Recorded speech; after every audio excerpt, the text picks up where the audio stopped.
Hello, good afternoon, good morning, good evening. Welcome everyone to this virtual discussion exploring capacity building tools and methodologies, an event hosted by the Paris Committee on Capacity Building, the PCCB.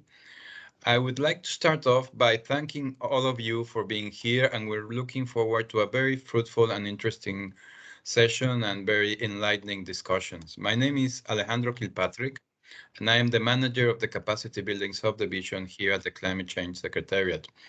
Our team supports directly the work of the Paris Committee on Capacity Building and all aspects related to capacity building. Last month, the PCCB, the Paris Committee on Capacity Building, published the PCCB Toolkit to assess capacity building gaps and needs to implement the Paris Agreement. As a response to a recommendation from a 2019 technical paper commissioned by the committee highlighting the importance of having such a tool. The purpose of this event is not to just promote this new toolkit, but to a wide audience of relevant stakeholders, but rather to provide the capacity building community and stakeholders a space for further dialogue and action regarding tools and methodologies for identifying, assessing, and addressing capacity building needs and gaps of developing countries to address climate change. So, but before we begin into what will be very interesting discussions and presentations, I would like to note some netiquette aspects of this virtual event, as you can see in the slide that's in front of you. First, please ensure that your microphone is muted when you're not speaking so as to not disturb the current presenter. Please also limit the use of the chat window for comments and questions so that the chat box does not become too crowded. When requesting the floor to speak, please enter your name and organization in the chat and click on the raise hand function. Our staff will note your request for an intervention and seek to accommodate you. When the moderator invites you to take the floor, please ensure that you have turned on your camera and microphone. Please be mindful of time as well. We have prepared a Padlet, which is an interactive tool where you can submit comments or questions at any time during the event. Please see the link provided by my colleagues in the chat. So you just take that link and use a browser, for example, Chrome or Firefox, and then it will take you to the Padlet. You can see it on the screen. At any time, please feel free to contact our team at the email address on the screen regarding any questions or technical issues. Finally, we have prepared a brief post-event survey that we will come back to at the end. Now that we have reviewed some of our netiquette rules, it is now my pleasure to introduce Mr. Mahawan Karunyasa, who is one of the 12 members of the Paris Committee on Capacity Building. Mahawan has been leading the whole process of developing the PCCB Toolkit, and he will be providing us a brief overview of what the PCCB Toolkit is all about. After Mahawan's presentation, we will have a very interesting panel discussion, and I will be introducing the panelists right after the presentation by Mahawan. Mahawan, thank you again for joining us, and please, the floor is yours. Okay, thank you very much, Alejandro.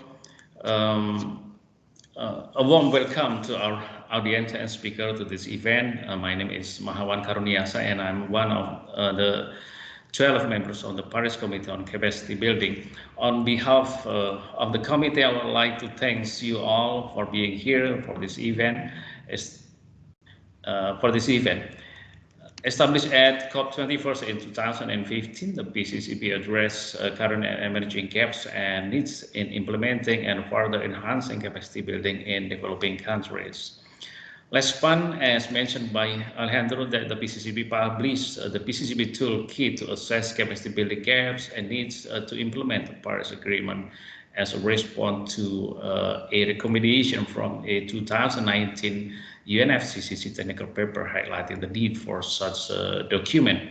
And the PCCB has developed this toolkit to support the efforts of countries to identify and address their capacity needs and gaps to meet the challenges of climate change. The toolkit provides an overview of a capacity assessment cycle as well as complementary resources, including case studies, tools, best practices, and lessons learned. This will help to guide the assessment process that enable countries to identify appropriate steps they can take to strengthen their national capacities to address climate change and ultimately implement their national determined contribution under the Paris Agreement. The toolkit ultimately recommends a capacity assessment cycle across 5 stages, including inception, assessment, analysis, development and implementation, and monitoring and evaluation. The toolkit also presents 8 case studies from around the world that showcase initiatives to undergo capacity assessment relating to climate change.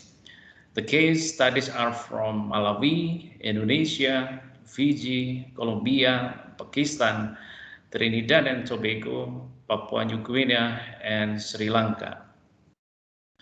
One case study highlights an initiative undertaken by the government of Malawi in partnership with the UN Development Programme and the One UN Climate Change Learning Partnership. Together, they published the country's first national climate learning strategy based on stakeholder meetings and extensive research.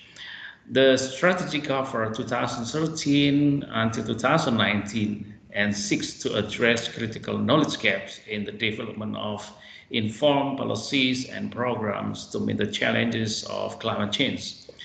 The findings emphasize the need for more robust human resources, stronger national system and institutions, and sustainable financing systems to support these initiatives. Since then, the government of Malawi has published a follow-up strategy with the first stage from 2021 to 2025 and the second stage from 2026 to 2030. In Colombia, World Wildlife Fund Colombia conducted a project on behalf of the government to assess the ability of non-state and subnational actors to report accurate, comparable, and verifiable data required for the Biennial Transparency Report, or BTR, under Enhanced Transparency Framework, or ETF, of the Paris Agreement. The project found that only 60% of private and 52% of city government climate change mitigation activities could report confirmable information, highlighting a need for further development of reporting infrastructure as part of Colombia's nationally determined contribution. The government of Pakistan began a climate public expenditure and institutional review, or CPEIR, in 2012 with the UN Development Programme. A CPEIR is an extensive research and reporting process to provide insight into a country's public expenditure relating to climate change, as well as to review climate change plans and policies, institutional frameworks, and public finance architecture. Key findings were that 6% of the federal budget went to expenditures related to climate change, with half of that composed of mitigation effort. The report was the first attempt to provide reliable data on climate expenditures to help inform policymakers in their decision-making process. Through this virtual event, the PCCB will not just promote the toolkit to a wide audience of relevant stakeholders, but more importantly, kickstart further discussion and activity from all interested stakeholders, of course, in the context of their work around identifying capacity building gaps and needs, as well as tools and methodologies related to such capacity assessment. Without any further ado, I will hand the floor back to Alejandro, who will be moderating this session. Thank you very much. Over to you, Alejandro.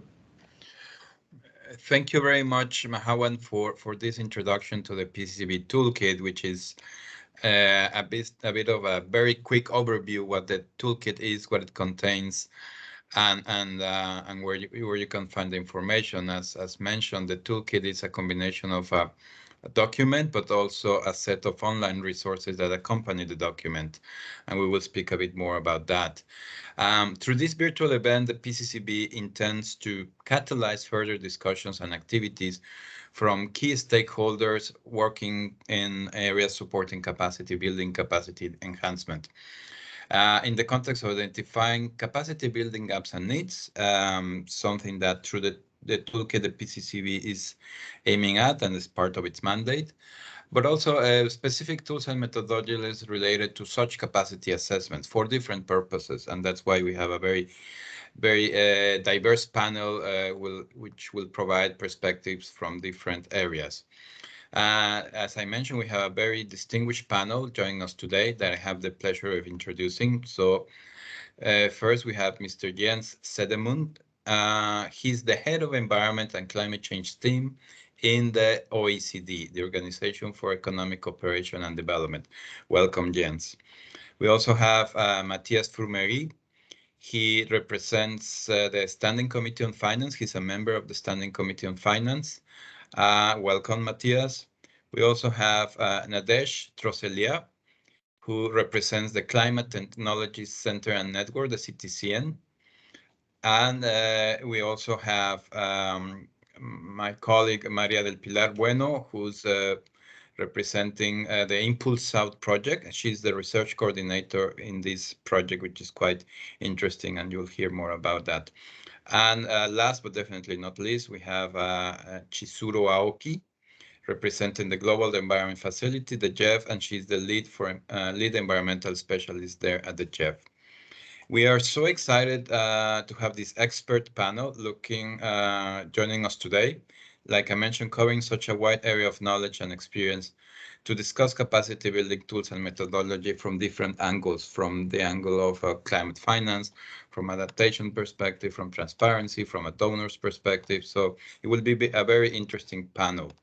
So we have come up with a series of questions for our distinguished panelists, and let's get right to it.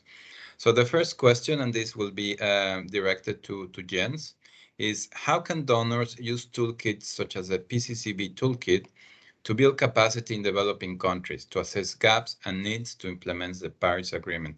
So Jens, we look forward to your intervention addressing this question. The floor is yours. Thank you. Thank you so much, Alejandro, and thanks to you for the invitation, and a big congratulations for the launch of the toolkit. And just as a very small point or point of clarification, so within the OECD, I lead the team in the Development Cooperation Directorate, focusing on climate change and environment issues, not the entire OECD effort, but our angle is specifically on the development perspective, and more specifically the role of development cooperation, development finance in supporting developing countries, and not least capacity development, because we clearly see capacity development as absolutely central and at the core of support to international support to developing countries. And I can also say we want to make sure we contribute from the OECD side to learning and sharing good practice. And that's where we see a lot of alignment and common purpose with the work through the PCCB and the toolkit. That is an immensely valuable effort. So let me just, starting to answer the question, let me take a step back and talk a bit about capacity development from this perspective, where essentially, if you look at development cooperation and donor activities, capacity development has really been what we can call the bread and butter of donor activities in developing countries for many years. And in many ways, you can identify core constraints of development overall as one, capacity constraints, and B, resources mobilization constraints, where at the same time the resource mobilization relates to the ability to fill in capacity gaps. And this is also very much the case in the area of climate change. And if you look, in fact, at what bilateral donors of the OECD Development Assistance Committee are supporting in terms of climate-related ODA, you will find that they invested up to 44% of their up to 44% of their climate-related official development assistance in 2018-19 took the form of capacity development activities. And these activities can also range from, very broad areas, from trainings and workshops to policy and institutional support, education, awareness-raising activities, scholarships, etc. And they can also be, quite broad, and they basically touch on all sectors that are relevant to climate change and mitigation and adaptation, from energy to forestry to agriculture, fisheries, water and sanitation, etc. They can also be standalone projects or programs or integrated as part of larger activities. And most donors in the DAC have very clearly identified the importance of capacity development in their climate change strategies. And that mirrors very much also what developing countries have identified in terms of needing the capacities to implement their NDCs and other climate-related strategies. But while donors provide, quite significant amounts of resources to support the capacity development of partner countries, there are clearly continued institutional, technical, and financial capacity barriers. And there are also very big differences in terms of the scope and scale of needs and the ability to address these gaps. So all these makes it clear that the question of experience and having the toolkits to ensure the impact of this vast array of donor efforts is absolutely central.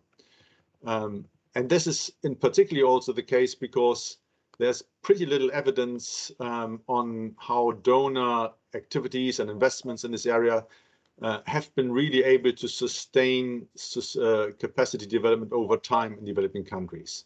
Again, this is not something that is specific or exclusive to climate-related assistance, but it's a broader issue. So in fact, there's a big knowledge gap in this area, and there are quite few studies or evaluations that look at what are the actual drivers of effective climate-related capacity development. Now, we've been trying to fill some of these knowledge gaps ourselves, and just let me reference very briefly two products here. One is the 2020 OECD guidance on strengthening climate resilience for governments and development cooperation, where we had a list of practical tools and checklists for both donors and partner countries. And this very much sets out the capacity development as a key enabler for climate resilient development. And then we are about to launch a report on strengthening capacity for climate action in developing countries with an overview and recommendations. And that basically finds that there's need to focus in particular on work on capacity to access finance, climate services information, and forging partnerships. Just let me also very briefly recognize my colleague Juan Casado Asensio, who's with us in this meeting and who led this work. Now, at the same time, we also find that the picture is not completely grim and have some encouraging success stories. For instance, when Denmark supported the Vietnamese Energy Authority to develop a renewable energy market, and their capacity support was absolutely central for a policy reform, especially in the wind energy sector, that unlocked enormous amounts of finance that were previously unavailable and became almost too much to handle for the market. Another example from Nepal, where Australia's support basically helped promote an evidence-based dialogue between policymakers and academia, and that bridged the gap basically to use local capacities from academia that had been more or less dormant, and that led to the improvement of qualities. So capacity development interventions can be extremely powerful and transformational. And I think at the same time, this is where we come very much to the toolkit and how to go forward, and the question of how it can be used in particular by donors, which I think is our interest. And there are at least three things that I would like to highlight. And the one is that donors will benefit from having an instrument that allows them to design interventions based on a clear assessment of the country's capacity to act on climate change. And that's key also, I mean, just for individual donor efforts, but also for a broader point. And that means that the toolkits and its approach on assessing capacity can very much be instrumental in helping to promote a coordinated response to country needs on climate-related capacity priorities. And this coordination that also enables consistency and avoids duplication and fragmentation is a very important factor, I would say. And finally, I think what we also see as very essential is the country-driven perspective based on inclusive process and stakeholder engagement. Of course, we basically know that these are very practical preconditions to ensure ownership and sustainability of the efforts overall. So I think these, with the advanced messages that I had, these are clearly three very relevant dimensions in which the toolkit can be very helpful. And let me just before I conclude also say that we are very pleased to speak here and also to say that we are looking forward to be part and contribute to the PCCB network from the OECD, and looking forward to learning while also bringing our evidence and data and policy networks into this work. And finally, also to say that in our online adaptation and resilience guidance database, we are very happy to include the toolkit and sort of have it available as a reference and instruments for donors to use.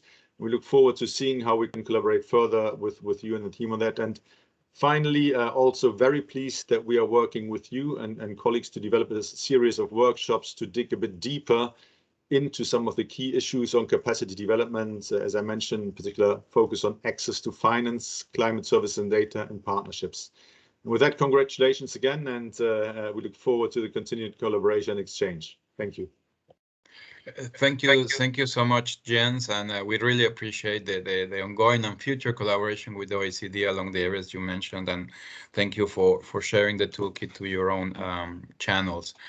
Jens, you mentioned very important issues that also come often through the discussions or the capacity building discussions under the convention, the issue of retaining and sustaining capacities in developing countries. That's also something, a concern that keeps coming up, and the importance of country ownership and the issue of coherence and coordination. All these things are also part and parcel of the mandate of the PCCB when looking at identify ways and means to address current and emerging capacity building needs and gaps, enhancing coherence and coordination. You also mentioned that a lot of the support from developed countries is targeting capacity building, but there's still areas that need strengthening and needs that need to be addressed. So thank you for setting the scene for the next set of the interventions by panels, which could go a bit, and the next level of detail is always capacity building for what?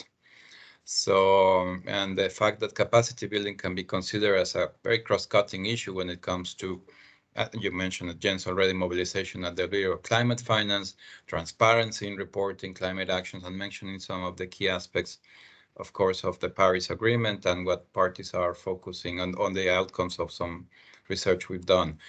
Also adaptation strategies towards climate change impacts, as well as the accelerate transfer of environmentally sound technologies for low carbon and climate resilient development. Therefore, capacities must be built in related to all these aspects and others, but let's focus on these. So that they should be developed in order to advance the compliance with the established climate action milestones, particularly the goals of the Paris Agreement. So as once the executive secretary of the UNFCCC mentioned, you cannot raise ambition without capacities. So I just wanted to mention that and to introduce this panel in order to explore capacity building tools and methodologies in the context of some of these thematic areas: finance, adaptation, transparency, technology. We have our distinguished panelists, which would be addressing questions, the same question, but focus on their sort of area of expertise or thematic area. So the question is as follows. So in your experience, what are some tools and methodologies used to assess capacity building in your focus area? And then we'll go through that. And linked to that, what were some of the high-ranking or top capacity building priorities that resulted as a part of the process? So maybe just a reminder for everyone who's watching, we have the Padlet tool. So where you can put your questions and comments to the panelists or in general.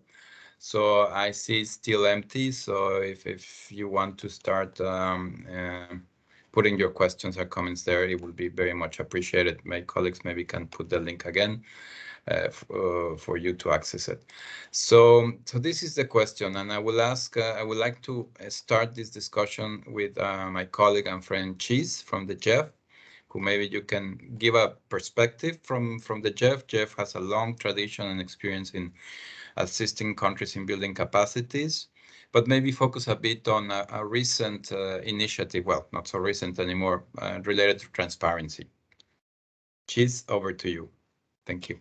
Thank you so much, Alejandro. And first and foremost, let me thank the CCC and the PCCB colleagues for organizing this webinar. And also congratulations to you for this great toolkit on capacity building. For us, we very much share the same perspective that this particular toolkit and the need for really systematic approach to identifying capacity needs and gaps. And we do think this whole notion that we provide the support based on good understanding of priorities and needs and gaps is something that that we have really tried to adhere to, and we're very happy to see that this is being concretized as a toolkit. So we're very much looking forward to see how this could be rolled out and also help inform the programming. So I think I assume everybody knows about the Jeff. And today I'm just going to talk about the transparency as opposed to the wide world of climate finance, because I think this is what I've been asked to focus on. So transparency to us and to the Paris Agreement and everybody around here, we think it's a very important foundation for the success of the Paris Agreement. And I think it's fair to say that it's a topic where countries do have significant amount of stepping up, as well as the building of the capacity, both human and institutional, to do in order for them to be able to really satisfy what countries agreed upon in terms of the Paris Agreement. And what that means is that all countries have now committed to submit their first biennial transparency report, as well as really embrace the enhanced transparency framework as transparency of support, as well as transparency of action, as stipulated in Article 13 of the Paris Agreement. And since the Jeff has been supporting quite a bit of reporting, national inventories, national communications, B&M update reports throughout the history of CCC as a function as the operating entity of the financial mechanism, we were very also excited that we were asked as part of the Paris Agreement to establish and operationalize what's called the Capacity Building Initiative for Transparency. What this means, in essence, is that as countries prepare to be to submit their and continue to submit their biennial transparency reports, countries are also assured to have capacity support as CBIT. So I think this was a very unique and very if I might say so, really good way to address new requirements, in the sense that there is a whole set of new requirements for Paris Agreement. But in order for countries to make sure that they have the capacity to comply, as well as to continuously enhance what they're being requested to do, there is a specific capacity building opportunity associated with it. So I think it might be a little bit unique compared to other types of capacity building that the Jeff has done, which is more integrated in projects and programs. I think very much similar to what Jens has talked about the 40%, 44% of the projects. We've seen pretty high percentage of the projects really integrating capacity building. But for transparency, all of them are actually at this juncture supported as distinct capacity building specific activities called CBIT projects. At this juncture, we've had about, I would say about $130 million solely dedicated to capacity building needs, We're providing support to over 80 countries, as well as global support initiatives. So to come to the question of what are some of the tools and methodologies that we have used, what we have done is we've noticed that there is a vastly different level of experience with existing reporting requirements. Some countries have actually done quite a bit of reporting, vast experiences doing this kinds of inventory work, as well as NDC preparedness, whereas others have only done, let's say, one report or one BUR. And clearly there was a lot of, I would say, gap in the countries to also try to build the capacity to really think about how to do the national adaptation plans and what have you. So one of the things that we offered, and I think this is somewhat similar to what the toolkit is envisioning to do, is to offer a capacities assessment opportunity for countries. So to assess institutional arrangement for data collection, analysis and reporting, and assessment supports mapping of current baselines and planned reporting and related activities. And we also said you can use the resources to really look into associated institutions, availability of tools and methodologies, what your MRB system might be, as well as data systems. And we envision this as a way to provide countries a quick stock take on what's being done in the country, where they see the specific capacity needs, as well as caps for them to be able to start preparing their first national B&M transparency reports. And we also said that there have been a lot of work that has been conducted by the CCC, as well as the network, such as the identification of capacities as in the technical analysis of BURs through the ICA, the International Consultation Analysis, as well as some of the earlier work that Jeff supported, such as the National Capacity Self-Assessment, which I think was also referenced in the toolkit booklet. So these are the tools with which we ask the countries to really try to articulate the capacity gaps, as well as come up with the methodological frameworks for them to really frame the first wave of support that they can be utilized to build their enhanced transparency capacity. I'm happy to go into a lot more detail about, what are some of the priorities that were identified based on this discussion, but maybe that's for the next question. If you want to dwell on those already, please go ahead, Chiz. So we can combine, and okay. Which are being the top priorities you identified. Okay, so I can go into those. So I don't know how familiar the colleagues are in terms of the specificity of the transparency requirements, but in terms of the CBIT, Paris Agreement has asked countries to aim to strengthen national institutions for transparency related in line with national priorities. The next one is to provide relevant tools, training, assistance for meeting the provisions as stipulated in Article 13 of the Paris Agreement. And the third element was this whole notion of we want to continue to do this. There has to be a gradual improvement of transparency and capacity over time. So that sort of, the continuum element was also written into the need for the support for countries through the CBIT. So when we looked into the portfolio, because we're also keen to understand where the targeted support is most requested, if you will, by countries. We have noticed that the countries are really accessing support, targeted support, aligned with, I would say, the building blocks of the B&M transparency report, right? So most countries, I would say 87% of all countries and 97% of the LDCs and SIDs are targeting the resources to develop the necessary institutional arrangements and build their technical capacity to track mitigation progress. So that seems to be a very, very key component priority, really having the institutional readiness as well as technical tools to be able to do that. And underneath that, since the really establishing and enhancing national greenhouse gas inventories is the first step in meeting transparency requirements, more than 90% of countries have built in a very strong component related to building technical capacities of national inventory. And then a lot of countries were also looking into how to really do a better job tracking of adaptation progress. 72% of the countries included that element into both the technical capacities, and also 60% looked into institutional arrangements to do better tracking of adaptation progress.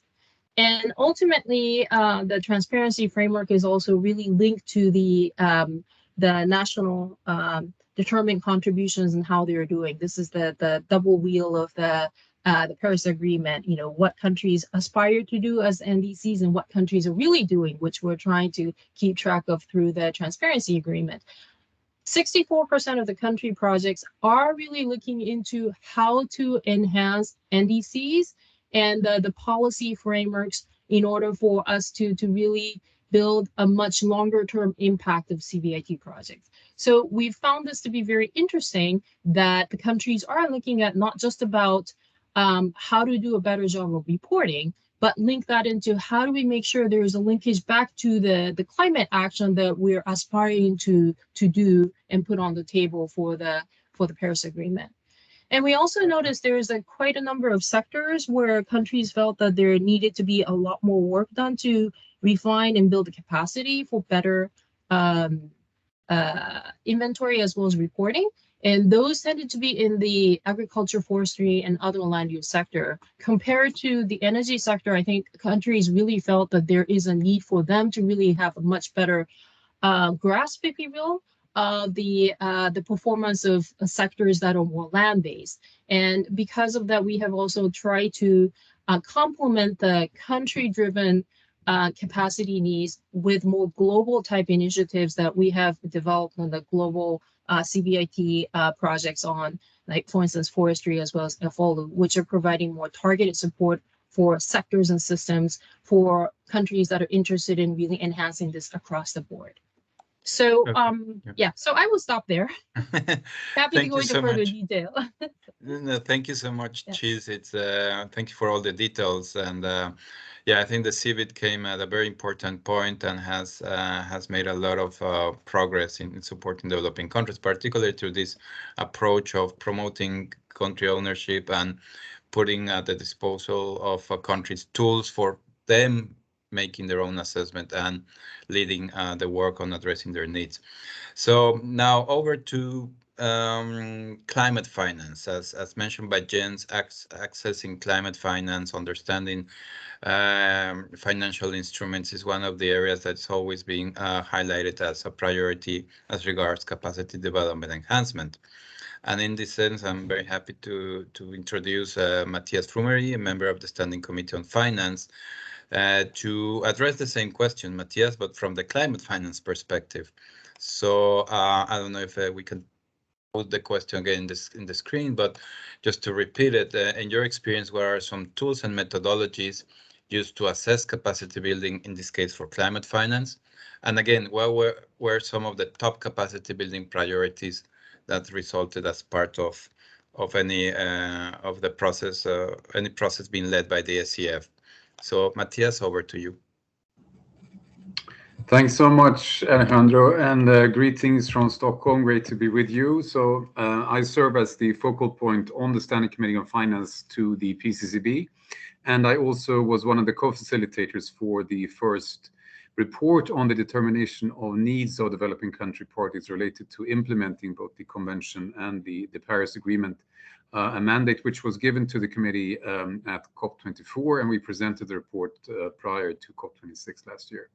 And the NDR includes a set of recommendations to the COP, to various stakeholders, including the constituted bodies, the operating entities of the financial mechanisms, so the GEF and the GCF, UN agencies, and then also multilateral and bilateral institutions and other relevant actors.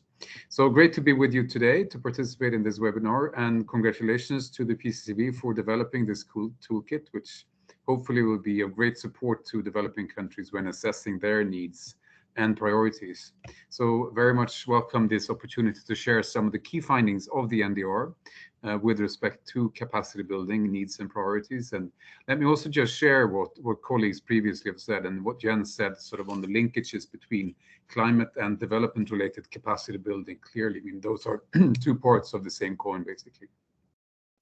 So with regards to question 1, the NDR includes a chapter on processes and approaches and a chapter on methodologies to determine needs, both of which provide some insights with respect to capacity building needs. Firstly, when determining capacity building needs, developing countries predominantly pursued multi-criteria analysis, surveys, and the stakeholder consultation processes. Secondly, identified capacity building needs resulted in needs that were mostly concentrated on sharing information of activities, institutional strengthening, and also identifying the costs of these activities for specific sectors. And maybe I should also say that the NDR itself, I mean, we didn't do any research on our own, but what the NDR did was we looked into all 9 different types of national reports that developing countries are obliged to do within the UNFCCC, and sort of identified needs in various types of sectors. But of course, also capacity building needs were evident in throughout the report. It was also evident that cost estimates for capacity building needs are limited, but there are arrangements that support capacity building needs assessment, and we just heard from the Jeff in that case, and also in the similar arrangements are available through the GCF country programs. With respect to question 2, the NDR identified the following challenges. Firstly, limited capacity to cost capacity building needs, as I stated, at different levels of government at society, sort of both the central level, local and regional level. Secondly, institutional coordination between sectors and between levels of governance, so sort of, again, national, regional, and local level. And 2 of the identified drivers of limited coordination were the lack of specialized institutions within ministries with a mandate to spearhead climate change, and also the involvement of ministries other than the environment ministry. And I guess that sort of speaks to the usefulness of having a whole of government approach also when it comes to capacity building for climate action, and again, sort of for development generally. And thirdly, the limited availability of data at the sector level, resulting in many developing countries providing cost estimates for sort of overall needs rather than as thematic or sector disaggregates. And I think that's sort of also, that's a recurring reflection throughout the needs determination report on the lack of data, again, at various levels, sort of both regional, national, and local. And finally, it's also interesting to note that, again, you know, these 9 reports, there is fairly limited detailed guidance on the structure and content of these reports submitted to the UNFCCC, resulting in needs with various levels of detail across countries. So both sort of between countries and within countries, when compiling these reports, there are differences. And of course, you know, just doing these 9 types of reports themselves, you know, that itself requires capacity within countries to be able to compile reports. So having recognized all of these challenges, we in the SCF, we formulated a set of recommendations which were endorsed at COP26 in Glasgow. And just to mention a few of those relevant for our conversation today, they included encouraging developing country parties to share best practice on determining needs, including regarding institutional capacity. So that sort of speaks to this, the whole of government approach and how you build that kind of institutional capacity. Encouraging relevant institutions to make available further information on methodologies, and then also encouraging developing country parties to take advantage of available resources through, again, climate funds, the banks, bilateral donors, and so forth. Also inviting the UNFCCC constituted bodies, and in particular the PCCB and the Adaptation Committee, to consider the insights identified in the first NDR when implementing their work plans. And of course, our conversation today can be seen as as such an opportunity to interact. Also encouraging parties and relevant actors to continue to develop methodologies, and encouraging also relevant institutions to provide financial and technical support, in particular for then developing data on the needs for developing countries.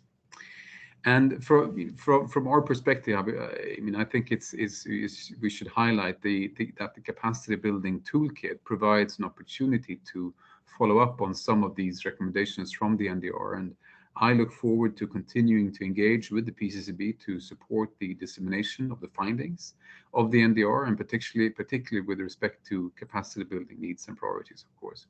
And also looking forward to support the uptake and use of the toolkit itself, with a view to enhancing efforts related to assessing capacity building gaps and needs.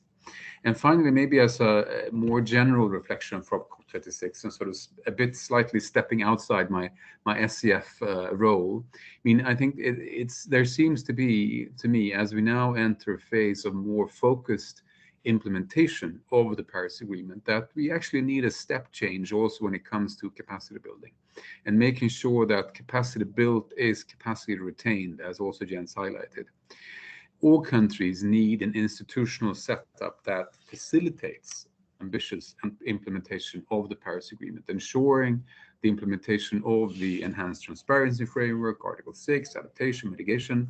And I'd like to commend the UK presidency for spearheading what they call the catalyst for climate action, with its recommendations for strengthening developing countries' capacity in the 4 areas of adaptation, carbon markets, transparency and reporting, as well as access to finance.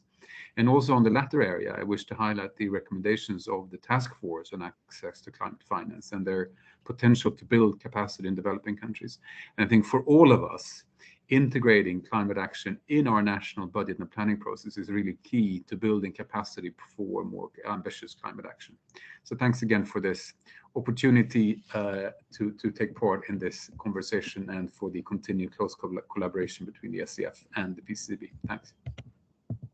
No, thank you so much, Mattias. And it really, it's the collaboration between the PCCB and the SCF is yielding important fruits, and we look forward to continue and also address the recommendations that came out of the NDR report. And as you mentioned, I think the findings or recommendations of the catalyst supported by the UK is also a very good framing.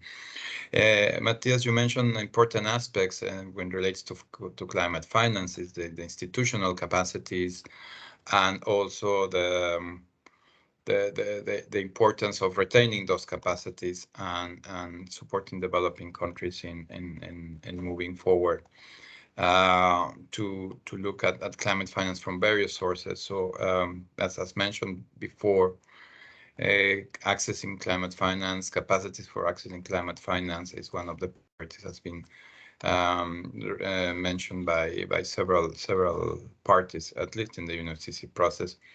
So now I would like to move to our next panelist, to Pilar.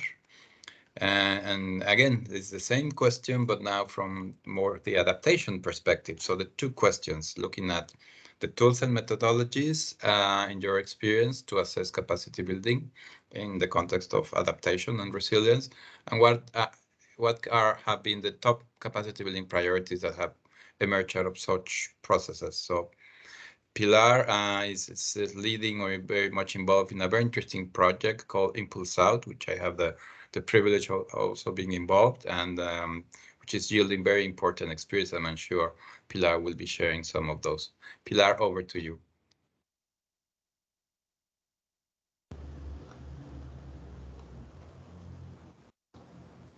Good morning, good evening, and good afternoon. Congratulations to the PCCB, as well as the Secretariat, led by Alejandro and all his team, for putting together this very important document.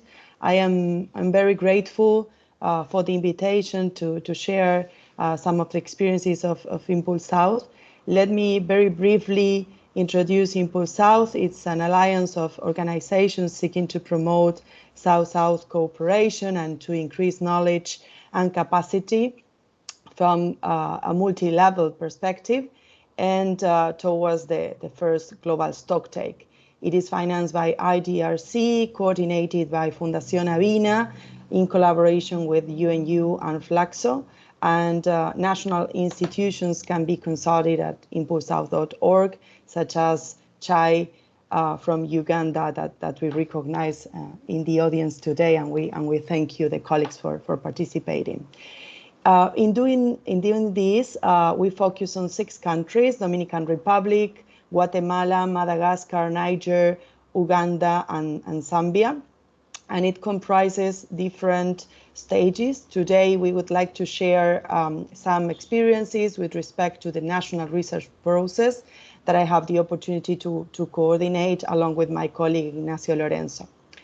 The national research teams, with all these teams are conducting action research plans for assessment of knowledge and capacity needs and gaps on one issue, that is assessing impacts, vulnerabilities, and risks of climate change with an emphasis on gender. And let me highlight that this topic was selected by the 6 national focal points as a priority. For this purpose, we developed a guideline that is now uploaded in French, Spanish, and English, and that aims to accompany the process of developing and designing the action research plans, as well as to implementing those and elaborating recommendations and conclusions that can hopefully feed national processes and provide inputs to the GST. Some of the main components of the action research plans include first the specific scopes of the action research plans, and this we are seeking to be as context specific as possible, and this is something coming also from the comments of the previous speakers. Also, as part of this stage, and also as an action research plan, we suggested, and all the teams are starting the process with stakeholders mapping and an early engagement with all the stakeholders prioritized. Also, part of the diagnosis of this part of research is to understand how gender considerations can be prioritized under different circumstances of the countries.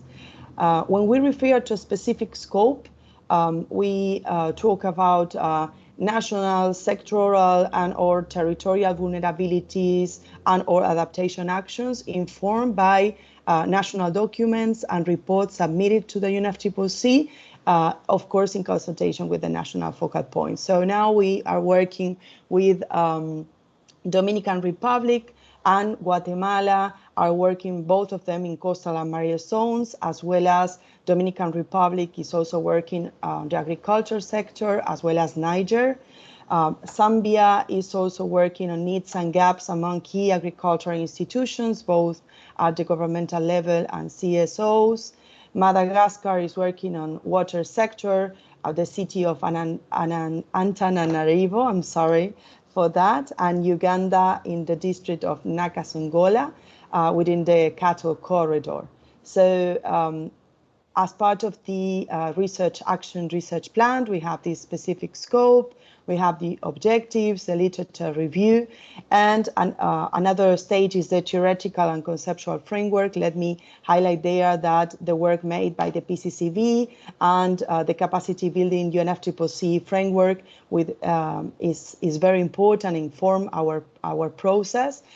We particularly focus, but not exclusively, at the institutional level. Another stage of the action plan is the hypothesis, and there is part of the methodology that we are proposing. The hypothesis is based in a diagnosis of the national capacity gaps and needs in relation to desired outcomes. and of course the methodological design according to a research methodology. I am out of time, but I just want to very quickly to make a comment with respect to this how we build hypotheses. We understand there are like 5 steps that are important. First of all, to identify the activities needed to achieve a robust vulnerability assessment according to a specific scoping. Then to identify the capacities and knowledge desired to perform such activities, to evaluate existing capacities within the institution or institutions related to the activities, to compare the desired capacities and knowledge in regard to the existing capacities and knowledge, and finally to have some, of course, some conclusions on the gaps and needs, and eventually recommendations to strengthen such capacities. So with that, I would like to thank again and to say that again, thank you for the invitation and to continue the collaboration with the PCCB and all the colleagues in the conversation. Thank you very much, Pilar, and thank you for sharing some of the already very useful insights from the Impulsouth project, particularly that methodological approach you just described for robust vulnerability assessment, which touches upon the issue of looking at what are the gaps, what are the desired capacity building that would the countries identify. So it's very hands-on, and looking forward to the results of the Impulsouth project, which I understand also has a very strong South-to-South component, which I think it's something that in capacity building always comes up. How can countries or communities even learn amongst themselves? So now I would like to move to Nadège. And we all know that the CTCN in large part is a capacity building focused institution because of its mandate and experiences. So Nadège also would like you to address the same question from those 2 angles. So Nadège, the floor is yours. Thank you very much. Thank you very much for inviting the CTCN to participate to this webinar, and thank you very much and congratulations to the PCCB for the tool. The CTCN indeed promotes the accelerated transfer of environmentally sound technologies for low carbon and climate resilient development of developing countries. So we try to facilitate the provision of information, training and support to build and/or strengthen the capacity of developing countries to identify technology options, make technology choices, and operate, maintain, and adapt these technologies. A part of this, we implement technical assistance that are pretty small, and in each of these technical assistance, we provide capacity buildings to the future users of the technology, or future administrators of the technology.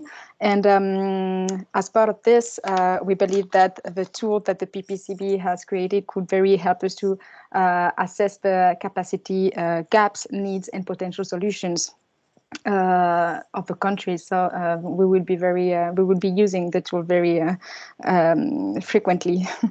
During this panel, I wanted to present a couple of tools and methodologies that we are using in different technical assistance to developing countries. There are a lot of different types of capacity building tools and methodologies. So I will only talk about 5 maybe for this webinar. The first one will be capacity building to reach international standards and create an enabling environment. This, for example, has been the case of Pakistan and Algeria, who contacted the CTCN because they wanted to accredit their national laboratory for LEDs and CFL lighting products through an international ISO standards. And so for this, the capacity training of the personnel on technical specification and related test methods were needed. With this certification, the country was able to ensure the quality of lighting products by testing the performance. So that was the kind of first type of capacity building, which is frequently requested to the CTCN. Another type could be capacity building in order to institutionalize, to create institution, to create knowledge. So for this, for example, to take the case of Pakistan that was mentioned at the opening of this webinar, we were requested to support the development of a national certification scheme for auditors. And for this purpose, energy user class for industries were defined based on international best practices, guidelines to be followed for the accreditation of energy auditors were formulated, eligibility criteria defined, and guidelines to appoint evaluators were approved. In the case of Burundi, the expected outcome was to provide qualitative training to increase the technical capacities around solar PV system, installation, maintenance, training. And so the TA developed several training modules, but also focused on establishing a renewable energy promotion center. And so with this, ultimately lead to an increase of renewable energy, reduce greenhouse gases emissions, and the creation of employment, for example. A third type of capacity building tools and methodologies that we are using is to develop the capacity to implement climate technologies. And this will be the case, for example, for TNAs, for technology needs assessment, for which the methodology is pretty structured. It starts with the definition of national coordination mechanisms, the selection of sectors and subsectors, the prioritization of climate technologies for each of these sectors and subsectors, the definition of a technology action plan, which includes financial analysis, and finally the engagement of the private sector through consultative processes.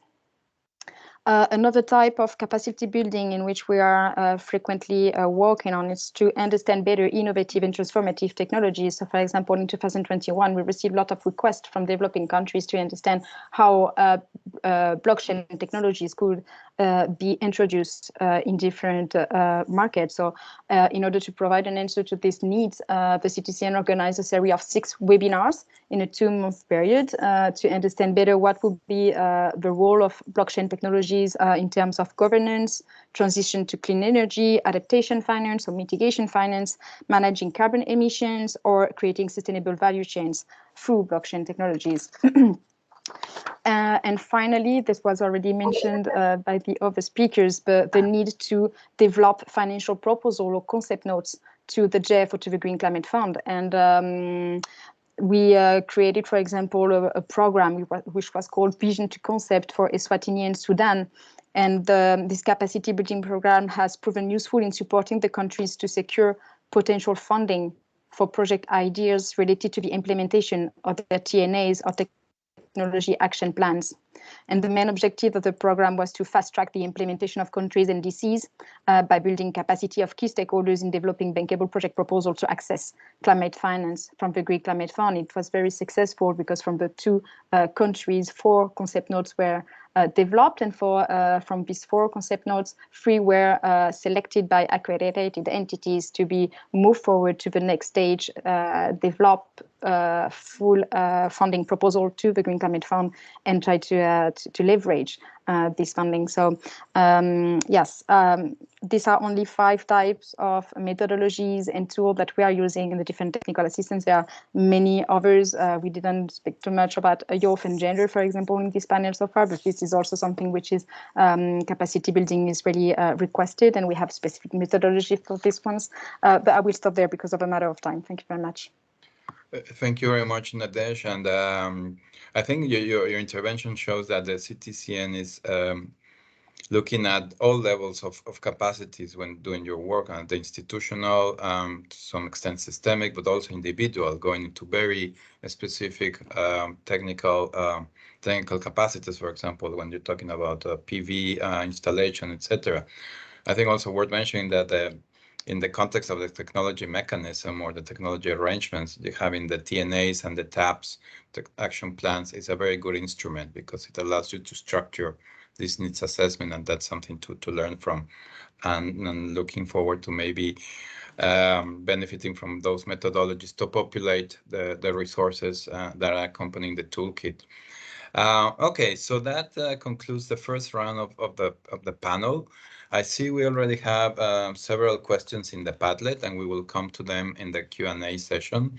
So if our distinguished panelists can look at the Padlet and look at the questions that are already addressed to some of you for the next round. But let's move forward to the third question for our panelists. And since we are a bit pressed for time, I would ask you to maybe, if we can look at the question, please, colleagues. because it's about the challenges. What are the biggest challenges linked to effectively assessing capacity needs and gaps? Again, from your thematic, if I may use that word, perspective. So again, very briefly, just maybe in the form of a list, what are the biggest challenges you have seen based on your experiences when assessing capacity needs and gaps? Because we experienced some of those challenges when preparing the toolkit, particularly in the sense that there is not from A to Z methodology for assessing needs and gaps. It's very contextual.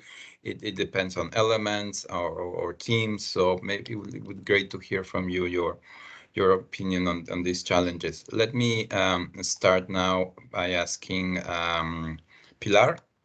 So we do it the other way around. Please, Pilar. Thank you very much, Alejandro. And well, I would like to emphasize, first of all, that from the Impulsouth perspective, assessing needs and gaps cannot be a generic process, but should be guided by national planning and political processes, including the political objectives behind. The separation between these processes can lead to an assessment that does not have a clear and transformative value, thus anchoring capacity processes in planning processes and building capacity there for us, and we understand is quite substantive. Also, coming from the toolkit and from our experience, methodologies to assess needs and gaps, we all know that there are a lot of gaps there also, and some we are just starting with some layers of this conversation, even with definitions.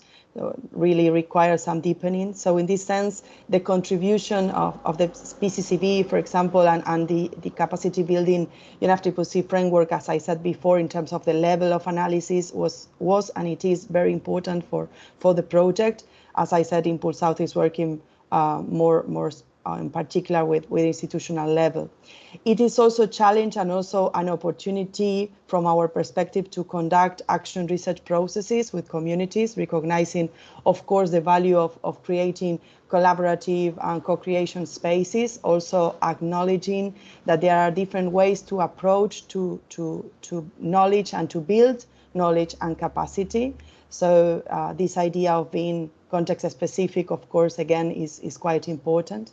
And we seek to generate processes from communities that avoid this extractivist perspective of knowledge and traditional research. One other challenge, of course, shared by all the teams in the different workshops, were the COVID-19 constraints as a circumstantial factor that have affected the teams, in particular with respect to interviews and stakeholders engagement. But however, many of the challenges that come from engaging with the actors are also, from our perspective, opportunities to develop networks and ecosystems of shared knowledge. My last point is that another challenge is how to work with the levels of action that can be very different and that have different rules of engagement, sectoral, local, regional, national, international, and how we can inform global processes such as the GST based on these different layers. So I think Impulsouth really has an added value on this regard. Thank you very much. Thank you so much, Pilar. So now we'll hand it over to Mattias, please. If you can project the question, please. Thanks. So coming back to the challenges, I mean, I think, as also colleagues have highlighted during the course of the conversation, I mean, I think a starting point when it comes to the biggest challenges linked to effectively assessing is having the kind of overview which provides countries with the opportunity then to highlight and pursue the kind of needs which they in turn then will identify throughout their administrations. So again, I think that speaks to this kind of whole of government approach, which many of us have spoken to, in ensuring that you have some kind of interministerial committees, that you have also both on the horizontal level, but also on the vertical level when it comes to the various levels of government, to ensuring that you can then assess the totality of those needs which are within a country, and then also engage in a dialogue with actors, sort of both domestically and potential international partners, in terms of the support that international partners can provide. So having that sort of kind of system within your administrations, I would see as sort of both sort of the potential challenge if you don't already have it, but then also the key, of course, to making sure that you can build the kind of capacity needed for implementing more ambitious action. And maybe sort of as a second element linked to that, you know, that a challenge might also be, you know, coming back to the point of retaining the capacity build, that of course, you know, you might need as sort of making sure that you have sort of just sort of personnel policies in place for people to actually, you know, once you've done a training, you've been attending various types of workshops, you've gathered kind of you've enhanced knowledge within a particular area of expertise. And then, of course, you become more sort of attractive for others as well to employ you. So to make sure, you know, that how can you as an institution create incentives for colleagues who have been part of various types of capacity building efforts? How do you make sure that they are actually incentivized to stay on within your organization, to sort of, and also to make sure that they can share the kind of knowledge which they have assessed during the course of various types of training and capacity building elements. So I think maybe those sort of two both potentially challenges, but also then opportunities for countries to make sure that you have both sort of an institutional setup and framing to ensure that you have this kind of whole of government approach when it comes to both assessing your capacity building needs and implementing those needs and make sure that you can meet those. But then, of course, also looking to the individual within those institutions and seeing that there is sort of incentives for those individuals to both sort of stay on and then share the kind of knowledge they have assessed during various types of capacity building events and processes. Thanks. Thank you so much, Mattias, for bringing those issues and retaining capacities also. Could I ask then Nadège, please, to address the question? Yes, thank you very much. I think that for us, the three biggest challenge that we have noticed is first to be too impatient with capacity building. Capacity building is not about 1 or 2 days, it's very on the long term. The capacity building needs to be institutionalized, implemented for years. And I think that this is linked to the second challenge that we have identified, is that there is a high turnover in small developing countries, and this resonates with what has been said by Jens, for example, on the difficulty to sustain capacity over time. So we have to make sure that the capacity building needs to be at scale, so that it's always maintained in the country, whatever happens. And this is a big challenge, at least for the CTCN. And the last one which we have identified is the grassroots. So really the capacity building needs to be adapted for the set of purpose, to the local environment, to the level of knowledge, to the needs of a targeted population, to future administrators or users of a system. And this is not always easy to achieve. That will be the three biggest challenges we have identified within the CTCN. Thank you. Thank you so much, Nadège. Chiz, last but definitely not least. Thank you. So three challenges. I would want to raise three issues. One is the approach to recognizing the iterative nature of changing capacity needs.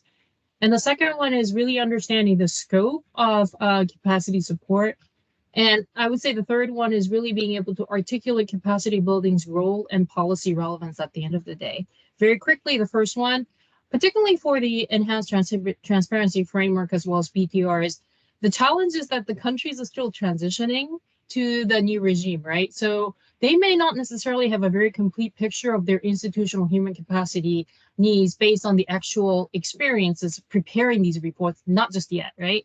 So as the countries go through the requirements and comply to really be ready for Paris Agreement implementation, they should have a much clearer articulation and better sense of existing capacity, potential, where targeted support may be further needed.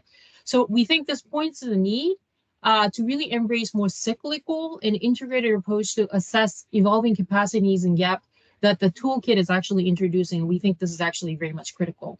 The second one is scope. Depending on where the country is in terms of capacity, some countries are very strategic and targeted in terms of ask for capacity. They really seem to understand where the needs are and what they're coming from and what they actually need to do in terms of the CBIT support or any other capacity support that we can offer, right? Some are really making very strong link to their overall NDC development and policies.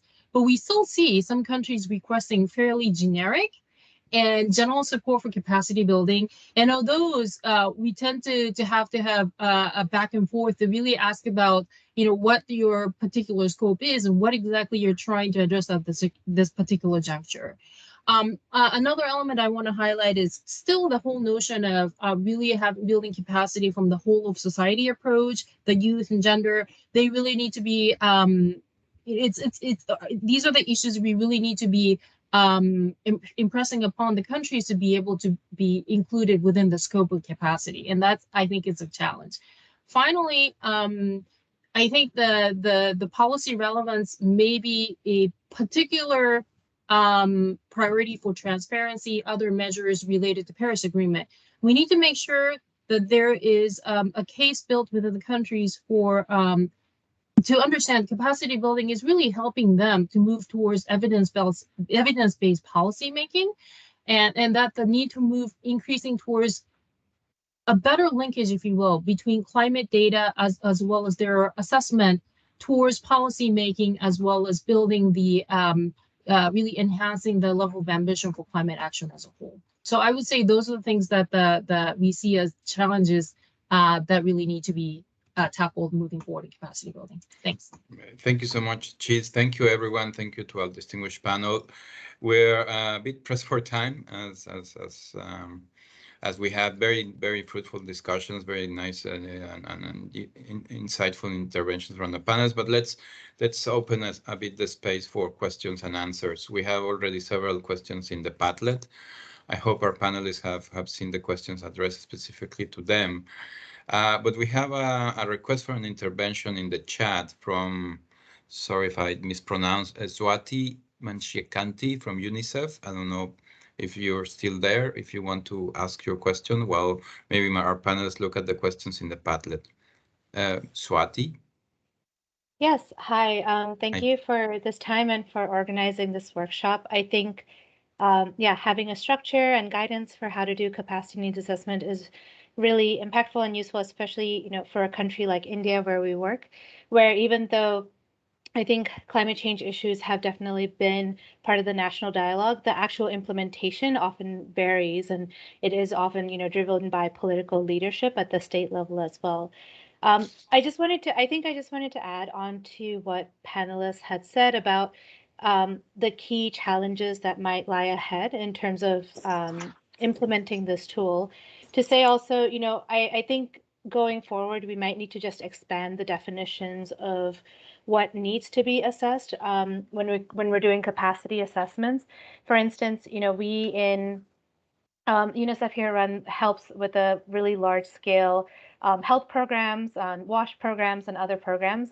And so often when we go to our stakeholders, they don't necessarily understand the linkages immediately with climate change, or whether it's mitigation or mitigation is much more clear. But when it comes to adaptation, there's like a lot of vagueness, and there's like a lot of obscurity, and there's not when we look online, there's not really that many definitions on what exactly counts as adaptation beyond maybe like water security.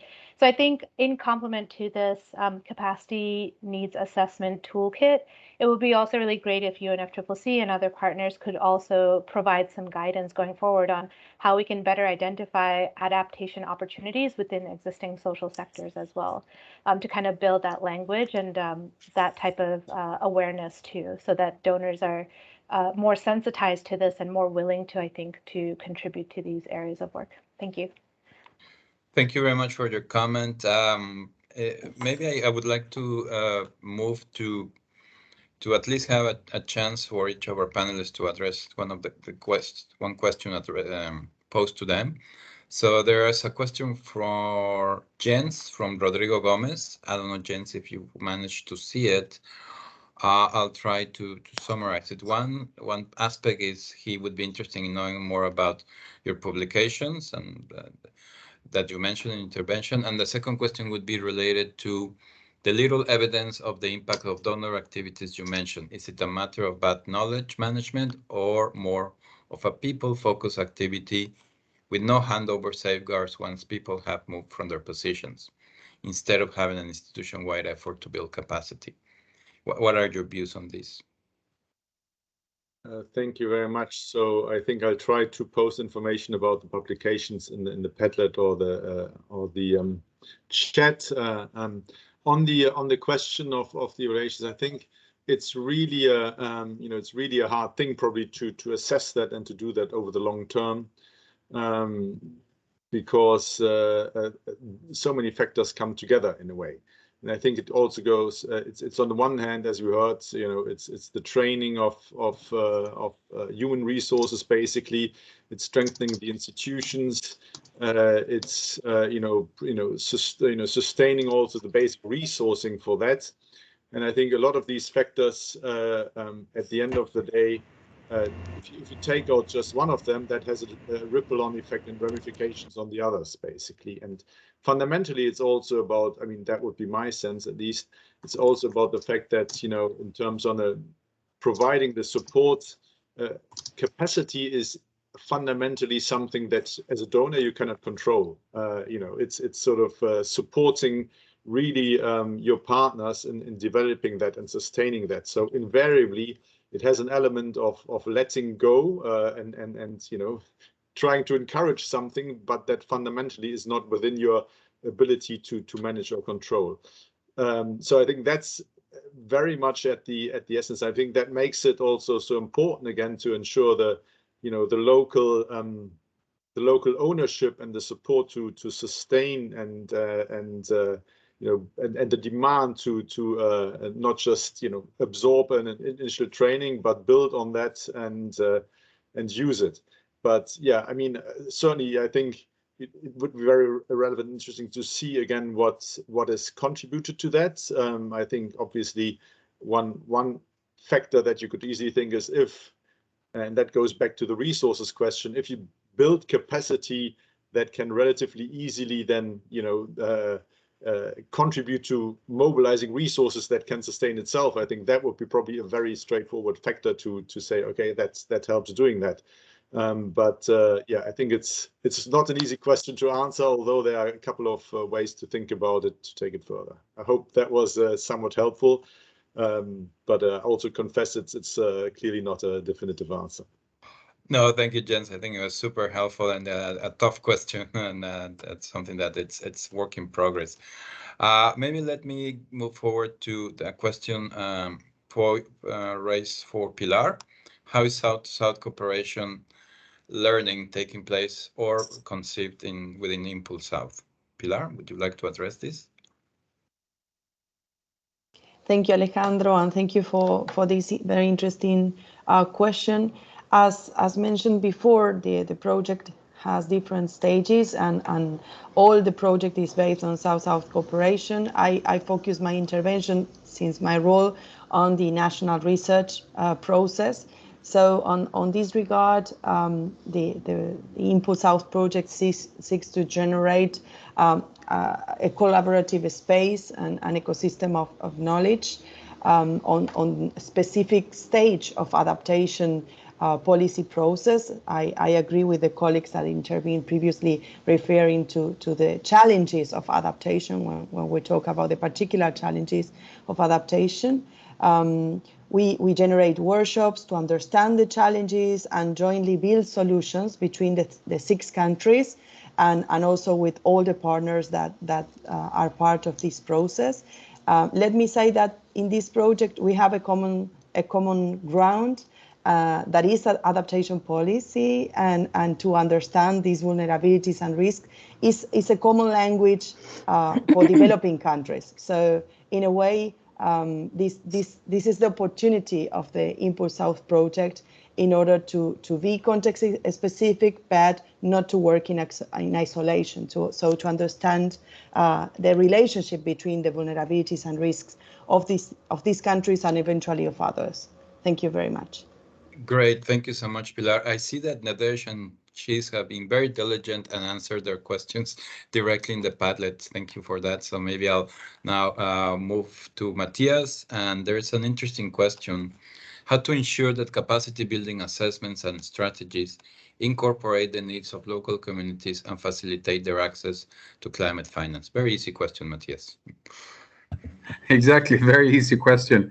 And apologies for not having used the Padlet myself. I should have, of course. But no, I mean, trying to sort of make an easy as answer as possible. I think coming back to what we, several of us have highlighted, so sort of on the importance of the institutional setup. And of course, in this case, it speaks to sort of having this sort of multi-governance layered approach. So to ensure that you have that kind of setup where you would have a dialogue between sort of the central government, regional government, and local government, and having that kind of both sort of consultative process, but also then means to ensure that whatever kind of capacity building means are being, or resources are being distributed, that those also reach the local level and the regional level. Based on the kind of needs assessments that there are. So, I mean, that's, again, it's not an easy, it's easier said than done, but making sure that you have that kind of institutional setup, I think, would be key. Thanks. Thank you very much, Mattias. I mean, we're reaching the end of the event, and I will close now the Q&A session. Thank you, everyone, for the wonderful comments and questions for our panelists. This has been a very engaging and enlightening discussion, and we hope to use this moment to keep this momentum going by pointing you all to further resources. The toolkit, I would like to mention that it's envisioned not as a static document. What you see is a PDF with all these case studies, but it's not the end of it. It's rather a dynamic set of resources that is constantly being built upon, and it's located in the capacity building portal hosted by us, the Secretariat. So, and there is a specific web page created by the PCCB on the toolkit that also serves as a resources portal. So you have the toolkit itself, and below you will find a list of resources that provide a wide range of materials on tools and methodologies to assess capacity gaps and needs. And that maybe is answering one of the questions in the Padlet, how to disseminate this. You can visit the toolkit webpage posted in the chat by my colleagues, or you can use the QR code to reach the page. Now you're seeing a bit a sample of the portal. We will be periodically and regularly updating these resources and are open to feedback on how to best improve this portal moving forward. And at the same time, if any one of you, our audience or panelists, have examples of capacity building case studies, tools and methodologies as pertaining to their work in assessing and identifying capacity needs and gaps, please send them to us, and the email address is there in the screen, and I think also in the chat. And we really hope you find this useful. Now, coming to the closing of this event, I would like to invite again Mahawan, our PCCB member, for some closing remarks and to briefly speak about his own experiences from Indonesia. Mahawan, the floor is yours, and thank you very much, everyone. Okay, thank you very much, Alejandro. I think before I close, I'd like to share in brief the experience in conducting the capacity building gaps and needs in Indonesia. Indonesia, that actually that we have many activities, project-based activities by government stakeholders and also the development partners in Indonesia. But in 2017, we conducted by the national focal point, conducted the national level capacity building gaps and need assessment, and the challenges of when conducted that national level assessment is because it's a complex issue. So the solution is that we need to decide the boundaries, horizontal, also the depth of this study, and also the second challenge is that general or national level assessment need to be followed by sectoral assessment and also subnational and also thematic assessment. So that is a challenge. But the benefit of this national assessment is can be used help to develop the national strategy on NDC implementation in Indonesia. And of course, we still have challenges on that, including especially when we start to conduct the assessment, we need to have monitoring and evaluation information, but it is limited on that.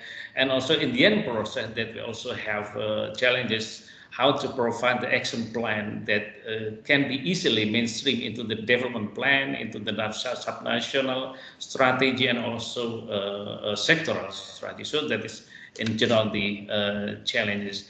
And also related to the PCCB Toolkit, that as we know that the PCCB Toolkit provides an overview of the capacity assessment cycle and also guiding the assessment process that enable developing countries to identify appropriate steps that they can take to implement NDC under the Paris Agreement. But beyond that, the PCCB Toolkit is a message for parties, especially developing countries and implementing partners to accelerate capacity building activities and enhancing capacity to address climate change. That is about the experience in Indonesia and also in general about the PCCB Toolkit.